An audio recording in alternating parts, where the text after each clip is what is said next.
श्री शिवाय नमस्तुभ्यम। हर हर महादेव। दोस्तों, स्वागत है सनातन ज्ञान गंगा में आप सभी लोगों का एक बार फिर से। आप में से 90% लोगों को पता नहीं होगा कि आखिर धनतेरस के दिन घर के इस हिस्से में दीपक जलाने से और धनवान हो जाते हैं, करोड़पति हो जाते हैं। हम भी अपने घर के इस हिस्से में धनतेरस और दीपावली पर एक दीपक जलाते हैं। आप भी जलाएं और हो जाएं शीघ्र ही धनवान। दोस्तों, 10 नवंबर को शुक्रवार के दिन धनतेरस पड़ रहा है। साक्षात इस दिन माता लक्ष्मी का आगमन हो रहा है। गलती से भी इस दिन को हाथ से मत जाने देना। शुक्रवार की धनतेरस साक्षात माता लक्ष्मी को धरती लोक पर खींच लाती है और भक्तों की पीड़ा माता को शांत करनी ही पड़ती है। शुक्रवार की धनतेरस अत्यंत दुर्लभ और संजोग की वजह से आती है। साथ ही साथ मैं आप लोगों को एक ऐसी गुप्त जगह में दीपक जलाने की बात बताऊंगा जिस जगह में अगर आप 5 दिन तक दीपक जला लेते हैं तो साक्षात मां लक्ष्मी आपके घर में आ जाती है। न चाहते हुए भी आपके सेवा भाव को देख के मां लक्ष्मी को अगर उस जगह पर 5 दिन तक दीपक जला दे तो आना पड़ता है। आपकी कंगाली, आपकी गरीबी, आपके जीवन में चल रही परेशानी, कष्ट एवं कोर्ट कचहरी के मामले चल रहे हो, उसे भी दूर करना पड़ता है। वीडियो ध्यान से देखना, तब आपको समझ में आएगा। देखिए, देश के अधिकांश भागों में यम के नाम पर दीपदान करने की परंपरा है। तो देखिए, दीपावली के 2 दिन पूर्व धन्वंतरी त्रयोदशी के सायकाल में मिट्टी का कोहरा दीपक लेकर के आते हैं। इसमें तिल का तेल डालकर के लंबी रुई की बत्ती रखते हैं, या फिर आपके समर्थन अनुसार, जैसे कि तिल का तेल है, या फिर खली का तेल है, या फिर सरसों का तेल है, या फिर हो सके तो आप जो है घी का दीपक भी जला सकते हैं। तो आप अपने समर्थ अनुसार दीपक जलते हैं। लेकिन आखिर ये दीपक क्यों जलाते हैं, इसके पीछे क्या कारण है, सारी जानकारी आज इस वीडियो में मैं आप लोगों को विस्तार से बताऊंगा, क्योंकि इस चैनल का मकसद है जनहित एवं जन कल्याण करना। अगर आप इस वीडियो को देख लेंगे तब आपको समझ में आ जाएगा कि वास्तव में हम दीपक क्यों जलाते हैं और हमें दीपक जलाना चाहिए। और वास्तव में इस वीडियो को देखने के बाद आपको एक एक्स्ट्रा लाभ मिलेगा कि आपके घर से गरीबी जन्मों की जो कंगाली है वह चली जाएगी। कहते हैं कि बहुत साल पहले हंसराज नाम का एक प्रतापी राजा था। एक बार वह अपने मित्रों, सैनिकों और अंगरक्षकों के साथ जंगल में शिकार खेलने के लिए गया।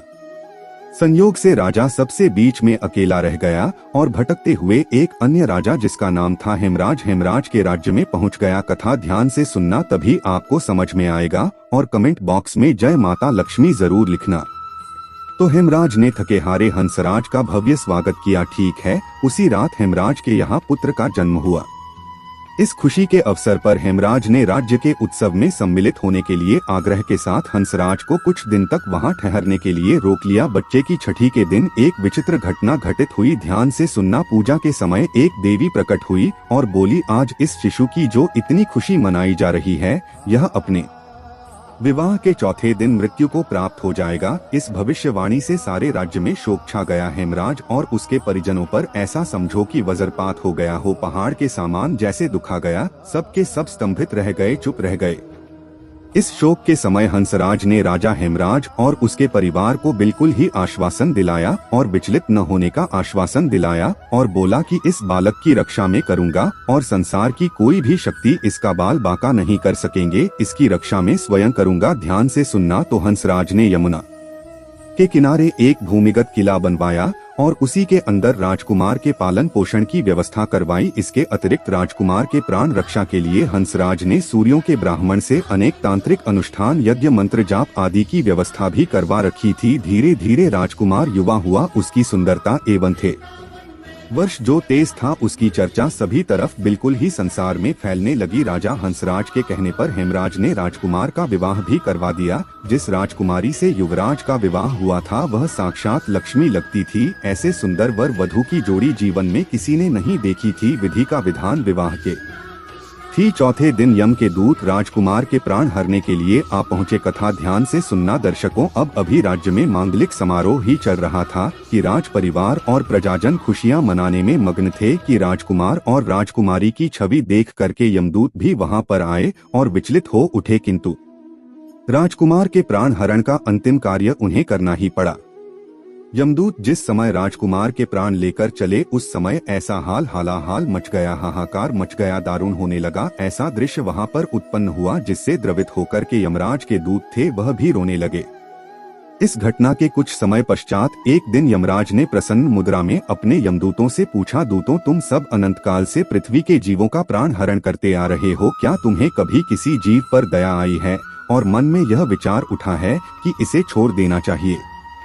ध्यान से सुनना। तो दर्शकों यम के दूत एक दूसरे का मुंह देखने लगे और यमराज ने उनके संकोच को भांप कर उन्हें उत्साहित किया, जज को मत अगर ऐसा प्रसंग आया है तो निर्भर होकर के है। यमदूतों बताओ। इस पर एक दूत ने सिर झुकाकर के निवेदन किया यमराज से। मृत्यु के देवता यमराज से बोले, ऐसा प्रसंग तो काम ही आता है स्वामी, किंतु एक घटना अवश्य हुई है जिसकी स्मृति मुझे आज भी विचलित कर देती है। यह कहते हुए जो यम के दूत थे उन्होंने हेमराज के पुत्र की प्राण हरण की संपूर्ण घटना यमराज को बताई। इस दुखद प्रसंग से यमराज भी विचलित हो उठे और इसे लक्ष्य करके ध्यान से सुनना, इसका लक्ष्य करके दूत बोला कि नाथ ध्यान से सुनना, क्या कोई ऐसा उपाय नहीं जिस उपाय से अकाल मृत्यु से प्राणियों को छुटकारा मिल जाए और मृत्यु के देवता यमराज जो प्राण हटे हैं इससे बच सकें?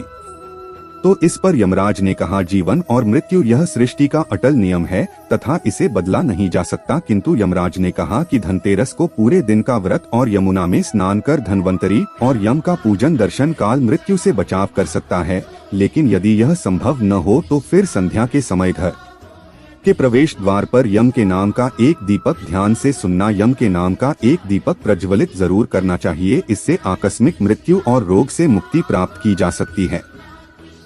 स्वयं यमराज ने बताया है कि अगर कोई भी व्यक्ति, ध्यान से सुनना, अगर कोई भी व्यक्ति अगर धनतेरस के दिन यम के नाम से दीप जलाए तो बिल्कुल ही कैसी भी आपके जीवन में अकाल मृत्यु आने वाली हो, बुरा समय आने वाला हो या फिर किसी के कालसर्प दोष जीवन में चल रहा है, वह दोष समाप्त हो जाए आता है। इसके पश्चात धनतेरस के दिन हो सके तो धनवंतरी जी के लिए प्रवेश द्वार पर यम के लिए और माता लक्ष्मी के स्वागत के लिए बिल्कुल ही दीपक जलाना चाहिए। यह भी कहा जाता है, शास्त्रों में लिखा है कि पितरों के नियमित हेतु अगर शमशान में इस दिन दीपदान किया जाए, दक्षिण दिशा की तरफ अगर पितरों के नियमित हेतु इस दिन दीपदान किया जाए तो आपके पुत्र अगर यमलोक में किसी कारणवश भटक रहे हैं, उनकी आत्मा ने अगर मोक्ष नहीं पाया है तो दीपदान करने से उनकी आत्मा को मोक्ष की प्राप्ति होती है, उन्हें प्रकाश की प्राप्ति होती है। और सभी पवित्र हिस्से में जैसे कि लक्ष्मी स्थान है, धन स्थान है, व्यापार स्थान है और वाहन स्थान कहा गया है। बहुत सारे हमारे घरों में स्थान होते हैं तो सभी स्थान में इस दिन पवित्र दीपक जरूर जलाना चाहिए। माँ लक्ष्मी का इस दिन वरदान भी है। एक कथा के अनुसार माता लक्ष्मी ने स्वयं कहा है कि जिस घर में धनतेरस के दिन कल की मैंने कथा में बताया था, आप सभी दर्शकों को जरूर पता होगा, जिस घर में अगर धनतेरस के दिन 13 दीपक जलते हैं, 13 दीपक ही आपको जलाने हैं, धनतेरस के दिन 13 दीपक जलते हैं, तो ऐसे घर में मैं मजबूर होकर के स्वयं साल भर निवास करती हूँ और ऐसे घर को धन दौलत से परिपूर्ण बना देती हूँ। और अगर वह व्यक्ति फिर आने वाली धनतेरस के दिन 13 दीपक जला दें तो मैं फिर उसके घर में रह जाती है। अर्थात अगर आप आजीवन माँ लक्ष्मी को प्रसन्न करना चाहते हैं, आप चाहते हैं कि माँ लक्ष्मी आपके घर से न जाएं, आपके घर में धन दौलत एवं सुख संपत्ति एवं यश कीर्ति की प्राप्ति हो, तो आप अपने घर में धनतेरस के दिन दीपक जरूर जलाएं। चाहे आप सनातन धर्म से जुड़े हो, चाहे आप सनातन धर्म को नहीं मानते हो, एक बार यह कार्य करके जरूर देखना, आपका घर धन दौलत से जगमगा उठेगा। माँ लक्ष्मी की कृपा से आपके घर में धन दौलत आएगी। कभी कभी आपने देखा होगा ऐसे लोग होते हैं जिनके घर में यथार्थ धन दौलत होती है, लेकिन ऐसे व्यक्ति को सुख एवं शांति प्राप्त नहीं होती है। ऐसे व्यक्ति का मन जो रहता है बिल्कुल ही जैसे मेंटल बोल सकते हैं, एक प्रकार का बोल सकते हैं कि दिन भर ऐसे व्यक्ति कोमा में चला गया हो, या फिर ऐसे व्यक्ति को बोल सकते हैं कि पागलपन हो गया हो, उन्हें सुख चैन दुनिया का नहीं मिल रहा है। तो ऐसे व्यक्ति भी इस दिन उनके नाम से भी आप जो है 13 दीप दान कर देते हैं, आप नदी में 13 दीप बहा देते हैं, तो उनका जो मानसिक संतुलन बिगड़ चुका हो वह ठीक हो जाता है। और हो सके तो इस दिन धनतेरस के दिन हमारे धर्म शास्त्रों में लिखा है, अगर कोई भी व्यक्ति धनतेरस के दिन पीपल का वृक्ष, गूलर का वृक्ष और बेल का वृक्ष, यह जो 3 मैं वृक्ष बता रहा हूँ, इन्हें देव वृक्ष बोला जाता है, तो एक बात का थोड़ा विशेष ध्यान रखें, क्योंकि इस साल 13 में 23 अक्टूबर को क्या है, रविवार का दिन पड़ रहा है।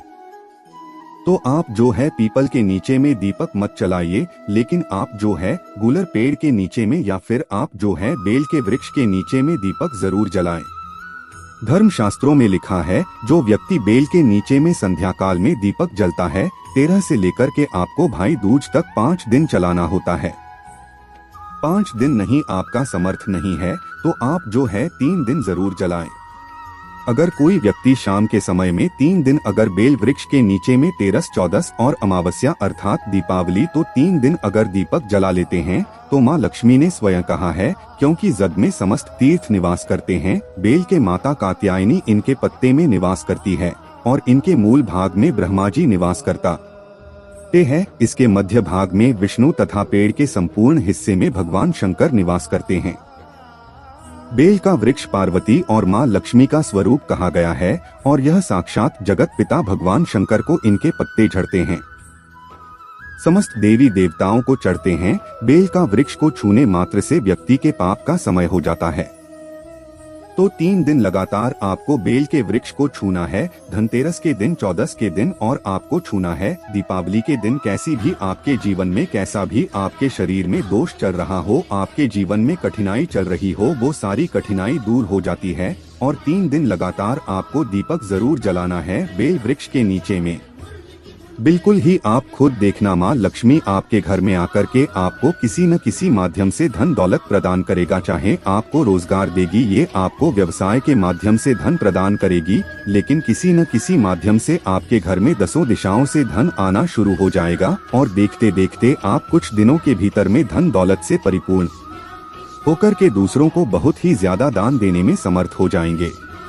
तो आशा करता हूँ कि यह छोटी छोटी जो जानकारी होती है, जो लोग मान ले तो भगवान है और नहीं माने तो देखिए, हम मानते हैं। पत्थर की पूजा क्यों करते हैं? क्योंकि पत्थर में हमें भगवान नजर आते हैं, भगवान देखते हैं। और नहीं मानते हैं तो भगवान हमारे सामने खड़े हैं, वो भी पत्थर तुल्य है। तो आपको इसे मानना चाहिए। सनातन धर्म की बातों को झुठलाया ही जा सकता। सच्चे दिल से कमेंट में लिखें, माता लक्ष्मी आपका स्वागत है हमारे घर में। धनतेरस और दीपावली की हार्दिक शुभकामनाएं। दोस्तों, आज के लिए बस इतना ही। मिलते हैं एक और ज्ञानवर्धक वीडियो के साथ। धन्यवाद।